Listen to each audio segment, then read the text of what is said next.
Those of you who have watched me regularly over the years, some of you even decades, know that I tell you it's okay to say occasionally, I don't know. You're giving a work presentation, a talk, someone asks you a question. It's okay every now and then to say, I don't know. If you're in a news media interview, it's okay to say, I don't know. The key is don't act embarrassed, don't act flustered, don't act like you're going to crawl into a hole. Because if you do that, it becomes more memorable and the most memorable moment of your whole media interview or speech.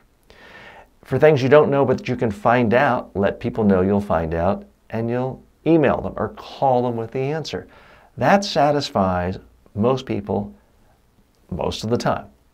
Now, there are exceptions. It is possible to say, I don't know, too many times, and after a while, the person who's hearing you talk doubts your credibility. This happened to me recently. I'd hired a tour guide in Sarajevo in Bosnia while I was over there doing some training. And I noticed about the 7th question in, my tour guide just said, I don't know. And I was asking what I thought were not brilliant, profound questions, but sort of simple factual questions.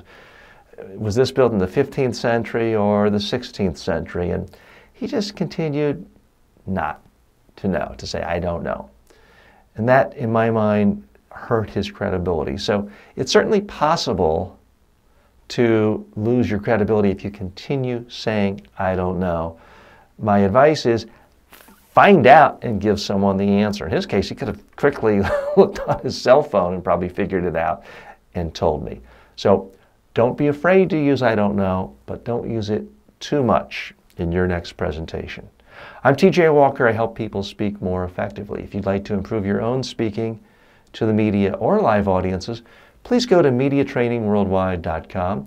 You can get some of my books for free, no charge, or look at information on our upcoming live in-person workshops and online trainings.